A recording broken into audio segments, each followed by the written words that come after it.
Hello, New York City. You are tuned to WMCA 570 on your dial, and if you just sat down to your Saturday lunch, boy, have you timed it right. It is 12 o'clock noon on the 9th of February, 1929, and this is the Midday Roundup. I'm Hal Chester, and we have got a newspaper's worth of news to get through today, so loosen your collar, pour yourself a cup, and let's have at it. It is a busy Saturday, folks. The city is buzzing, the country is buzzing, and if you can believe it, even Rome is buzzing. We'll get to all of it. But first, a word about the mood of this fair Saturday in February. Before we start throwing headlines at you, it is cold, it is bright, and New York City is running at full steam, as it does, as it always does. All right, let's go.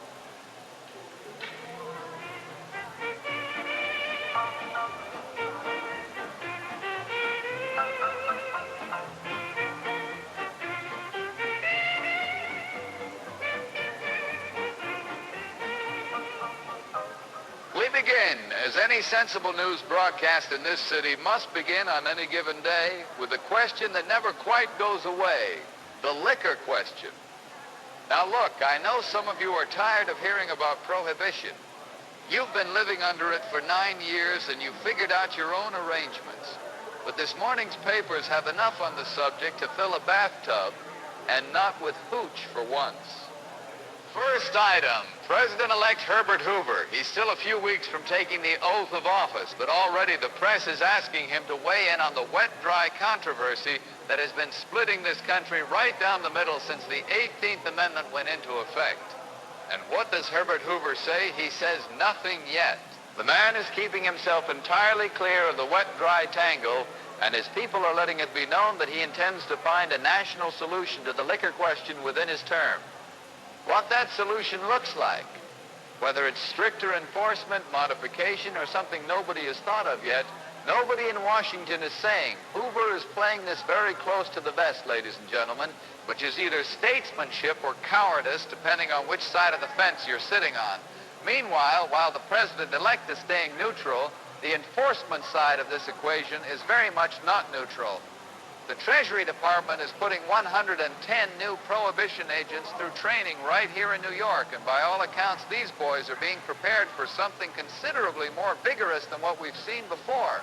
Wider raids, more intense sweeps, the whole apparatus gearing up for what the papers are calling a drive on the city's speakeasies, its bootleggers, and anyone in between. 110 agents, that is not a small number. That is a statement of intent.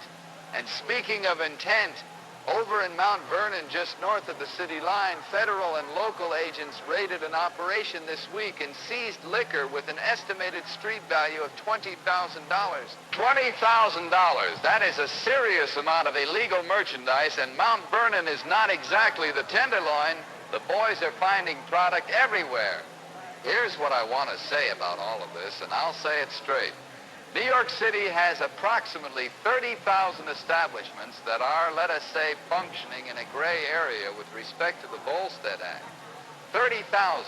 The question of whether 110 new agents plus periodic raids in Westchester County constitutes a meaningful enforcement strategy is one I will leave to the mathematical minds in the audience. And then there's this gem from the Treasury Department. They are denying that their agents roughed up customers during a raid on a place called Havana Place. Treasury says the patrons will testify in the agents' favor. I'm sure they were entirely voluntary in that willingness. Folks, here's the man whose voice is taking this city by storm, the young Yale man with the megaphone and the sweetest croon on the radio, Rudy Vallee and his orchestra with By and By Sweetheart.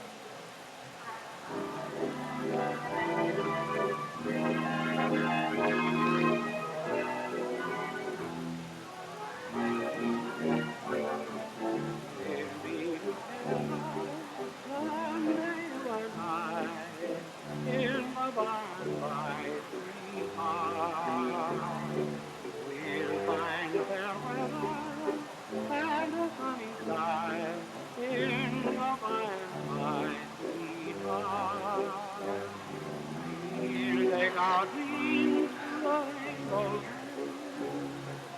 oh, that I will take me on a Nashville feather where the bluebirds fly in the by and by, sweetheart.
I want to spend another moment on the prohibition question from a different angle because there is a professor at Columbia University who has published something rather interesting this week.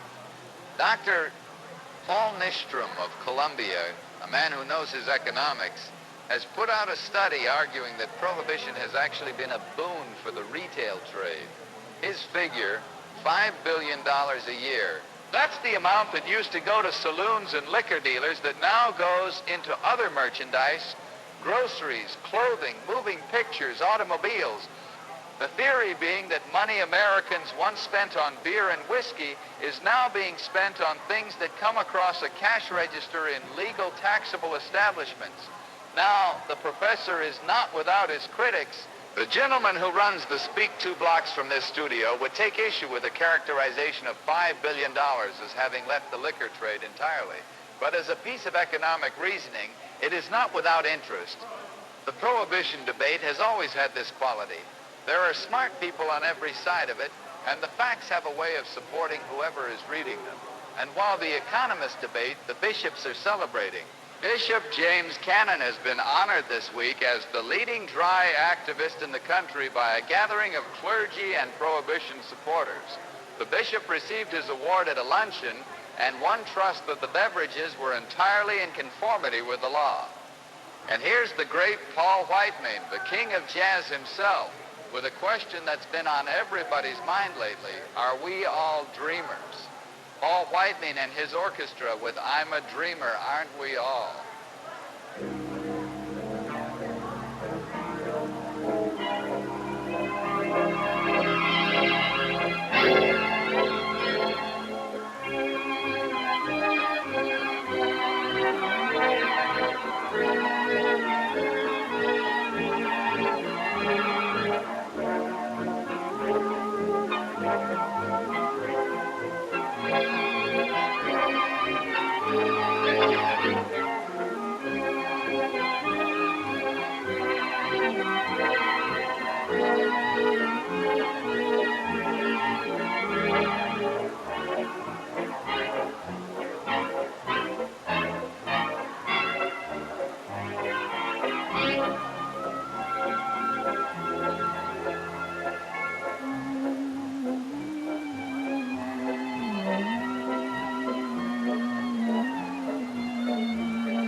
dreams each night it seems my sweetheart comes to call.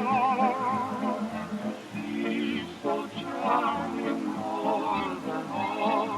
She's so charming how I call. She's divine, but then she can't be mine, and I'm a fool, but aren't we all?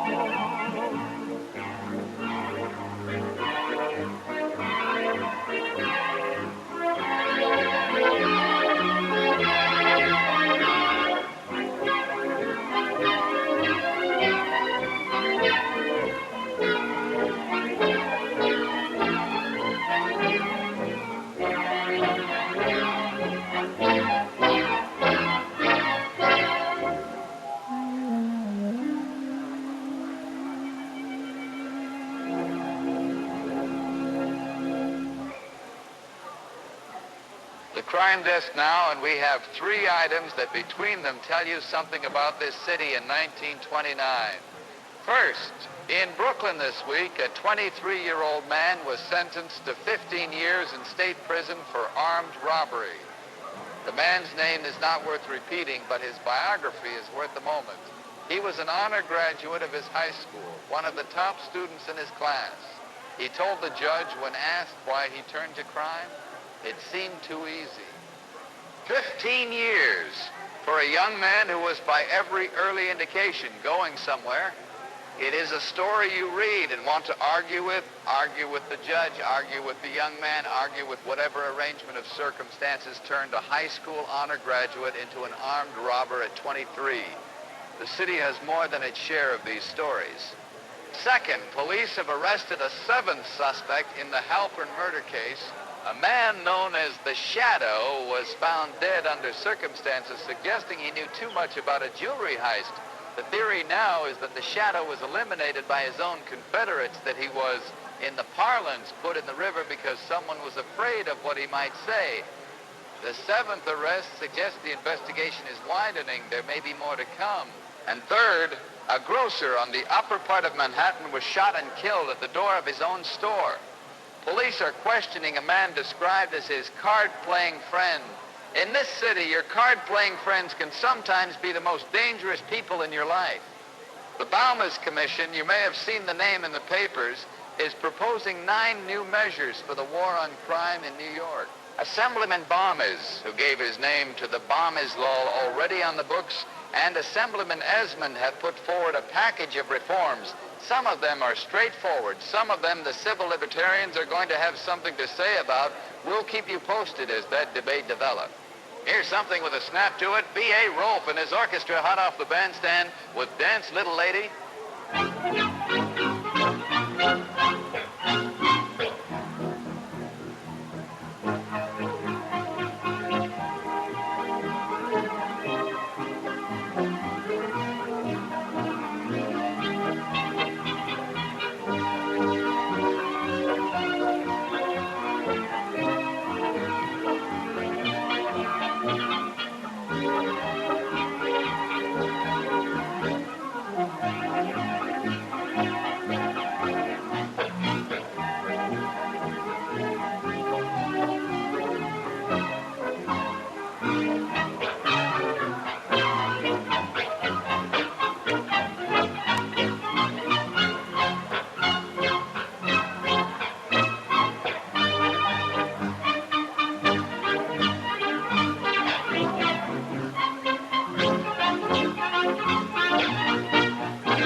elevate. Let the cauldron bubble, justify your praise. Dance, dance, dance, little lady, dance, dance, dance, little lady, leave your troubles behind.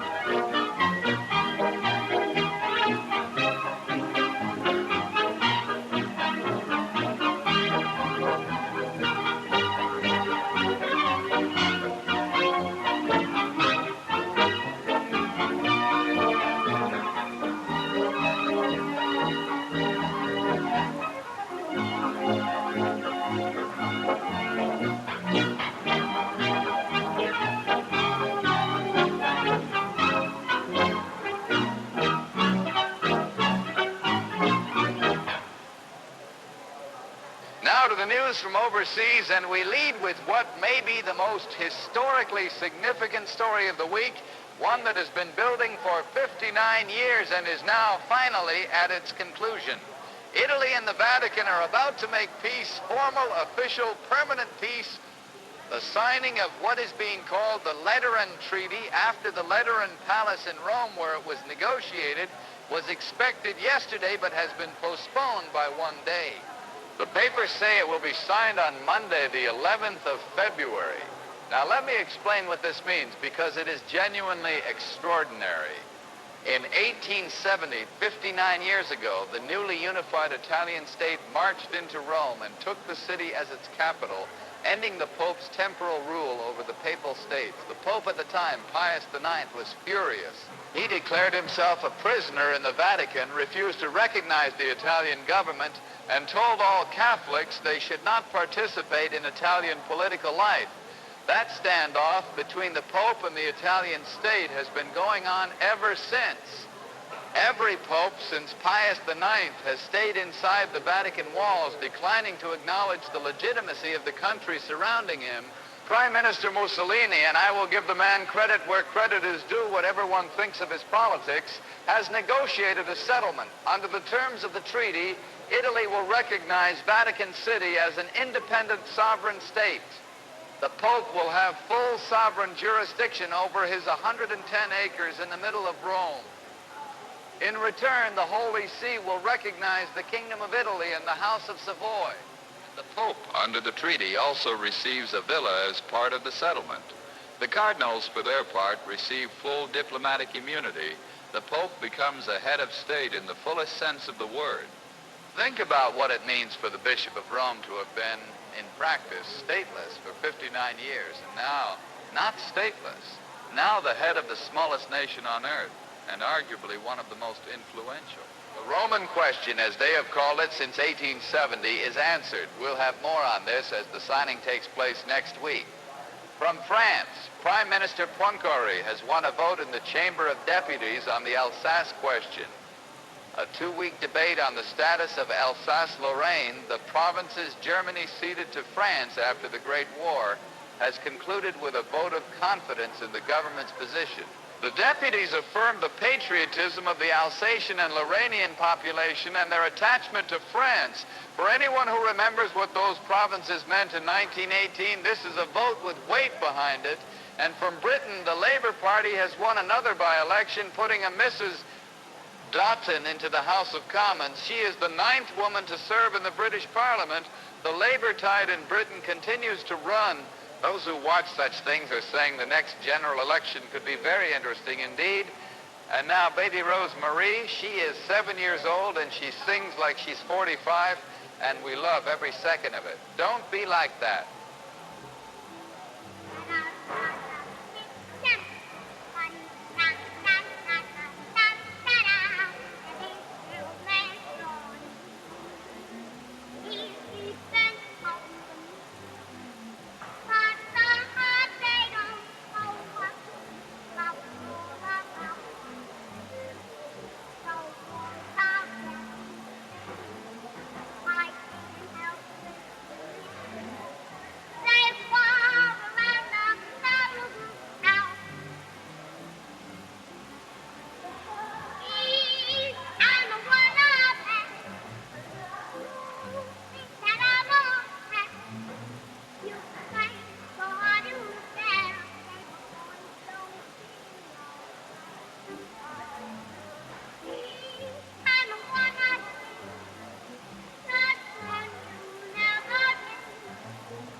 Closer to home now, and a few items of particular interest to New Yorkers this Saturday.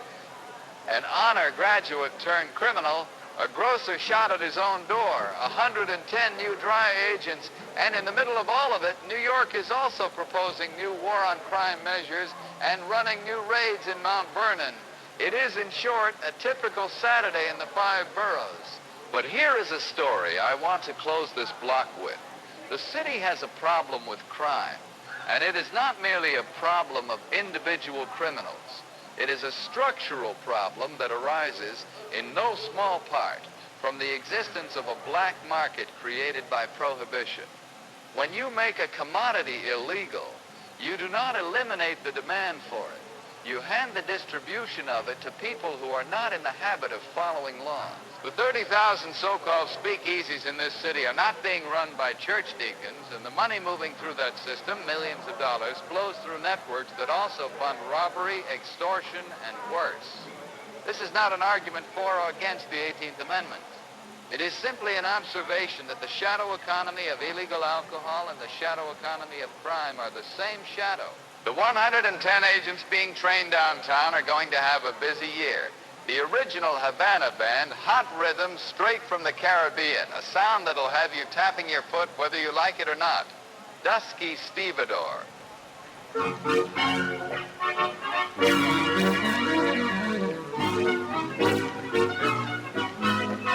He's just a stevedore down on that swanny shore, working and singing a song. His dusty brow is wet, he doesn't mind the sweat, a scuffling all the day long. See his ragtime shuffling gay, happy cause he's handling freight, so let his heaven forth a dusty stevedore, working and singing a song.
News, and we have a full card this Saturday. Tonight at Madison Square Garden, the Millrose Games. This is the indoor track meet that New York sports fans look forward to every February, and this year's edition promises a particularly sharp test in the feature event. Charlie Williams, one of the best middle distance runners in the country right now, faces what the papers are calling a stern test in the mile. The field is excellent. If you have plans for this evening and they don't involve the Garden, you may want to reconsider. In boxing, and we had a fight in Brooklyn last night worth noting, Buck Duane, who holds the National Guard welterweight title, defeated Kid Whalen before a crowd of 5,000 at a Brooklyn ring. Duane did not have an easy night of it. Whalen is a scrapper, but in the end, the title holder kept his belt. National Guard boxing doesn't get the ink that the professional ranks get, but the product in that ring is often as good as anything you'll see under the bright lights. 5,000 people in Brooklyn on a Friday night knew it. At the Saranac Lake Speed Skating Championships, the North American title event, Jack Shea is leading the series after winning the mile race. Shea is a local boy, a Lake Placid native, and he has the look of a champion. Put that name in your memory, Jack Shea. You may be hearing it again, perhaps at a bigger event than this. And in college hockey, the Williams College Sextet, Williams, the Massachusetts school, traveled to Philadelphia and beat the University of Pennsylvania 9-1, 9-1. That is not a hockey game, that is a lesson. Pennsylvania may wish to revisit its recruiting approach before the next season. The Wayne King Orchestra, the Waltz King himself, with something that'll slow the afternoon down in the nicest possible way. Funny, dear, what love can do.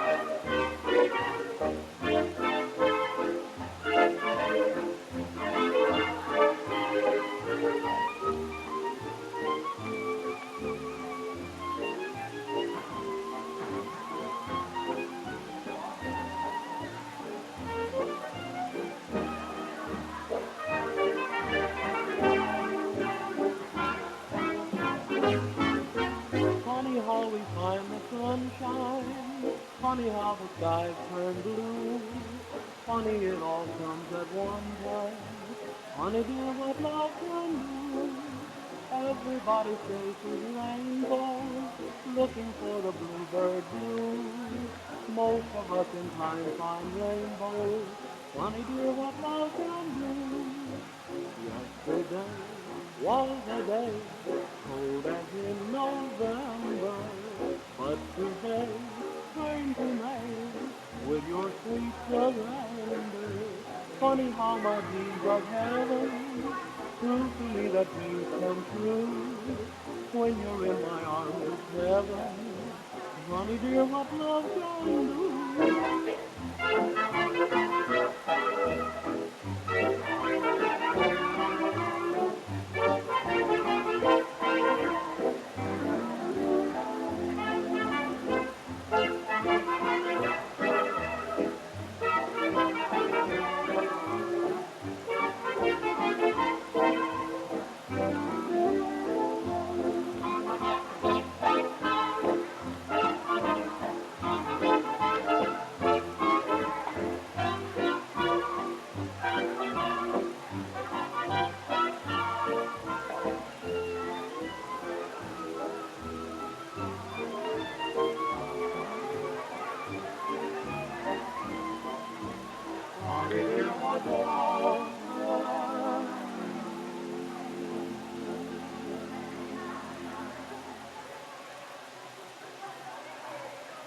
Now, the entertainment news, and we have a full plate at the Astor Theater on Broadway, and this is the item of the week in the entertainment world. The Broadway Melody has opened, and New York is talking about it.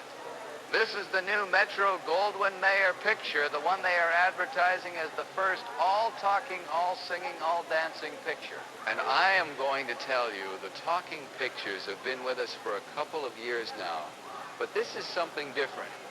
The Broadway Melody is a musical film, not a film with music in it. A film that is about music, that is built around songs, that exists as a piece of entertainment in which the songs are part of the story. Anita Page and Bessie Love play two sisters trying to make it on Broadway, and Charles King plays the song and dance man they're both in love with. The story is about as surprising as a sunrise. You know where it's going before it gets there, but the sound is something, the dancing is something.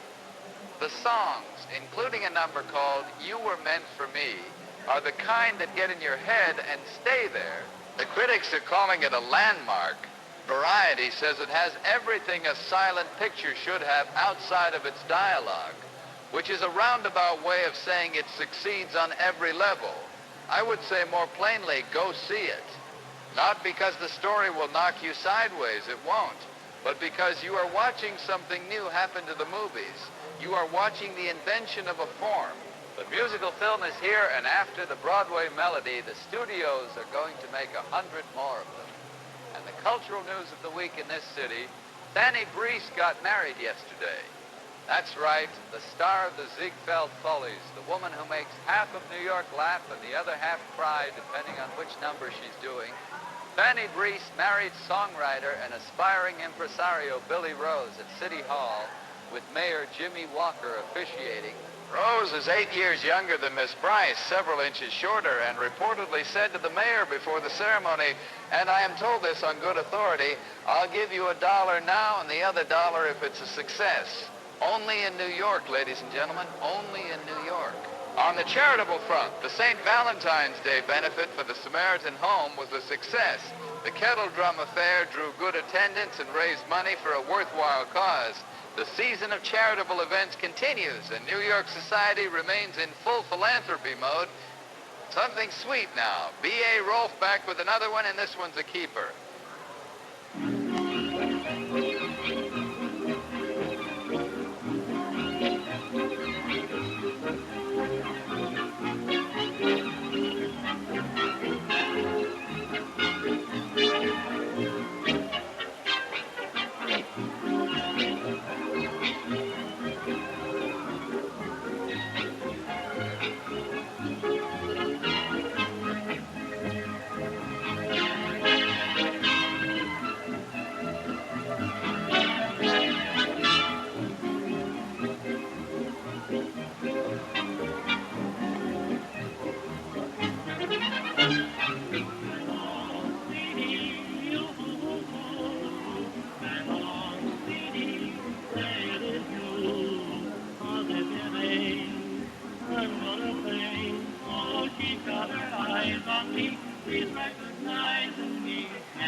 And one more, the Ever Bright Boys, a band that'll put a smile on your face and a prayer in your heart all at once. praying for rain.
Before we close out today's broadcast, I want to step back for a moment and say something about the times we're living in, because February of 1929 is a peculiar moment in the history of this country, and I think it's worth noting.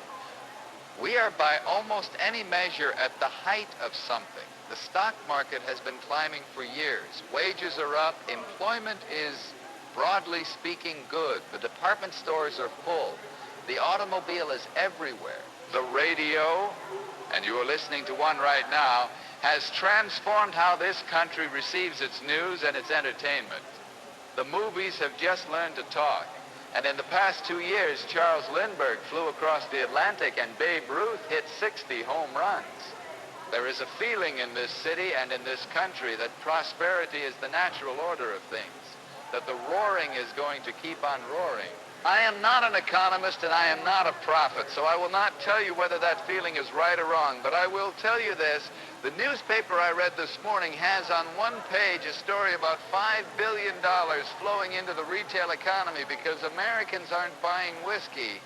And on the next page, a story about a man who turned to armed robbery because crime seemed too easy. Both of those stories are true. Both of them are 1929. The 20s have been, for many people in this city, genuinely good years. For others, the same years have been very hard.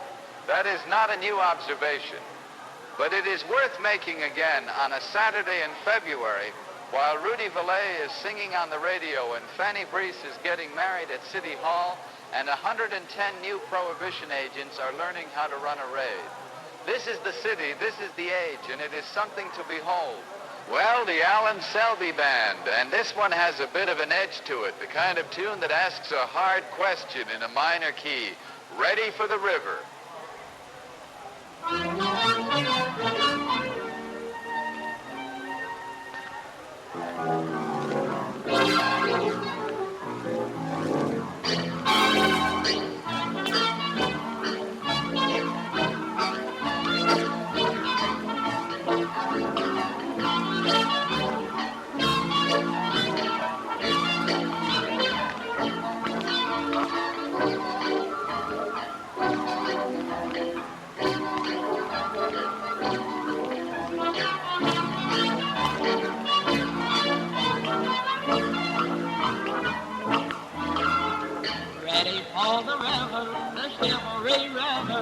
The river that goes down to the sea.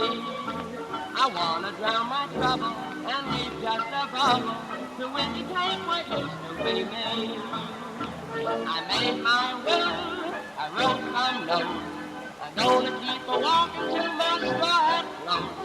I'm ready for the river, the silvery river, so get the river ready for me.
And now, Wayne King and his orchestra to send you on your way, and what a way to go. Sally!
Well, that is the news for this Saturday, the 9th of February, 1929. Let me summarize it for you in one breath. Herbert Hoover is keeping his mouth shut about liquor. 110 agents are learning how to break down doors. Mount Vernon lost $20,000 worth of hooch. The Pope is about to get his own country for the first time in 59 years. Poincaré won in Paris, Labor won in Britain. The Broadway Melody is the best picture you'll see this year. And Fannie Brice married a short man at City Hall with the mayor of New York as their witness. That is one city's worth of Saturday morning, folks. I am Hal Chester. The Midday Roundup, broadcast 6 days a week on WMCA 570 on your dial. We'll be back on Monday with whatever the weekend has managed to produce. And knowing this city and this age, I expect it will produce something worth talking about. Until then, stay warm, stay sharp, and if somebody offers you a drink this afternoon, well, I haven't heard a thing. And we close today with the great George Olsen, a tune that'll have you humming it all the way uptown. 10 little miles from town.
Come along, see how happy we are. And your friends that haven't got very far is 10 little miles from town. You'll open your eyes in the morning when the sun starts to rise and discover that there's blue in the sky. 10 little miles from town, you'll find a stream where white lilies flow, where we can dream in a red-pretty bowl. So come for a day, lock your desk and put your worries away, and it's 10 to 1 if you want to stay 10 little miles from town.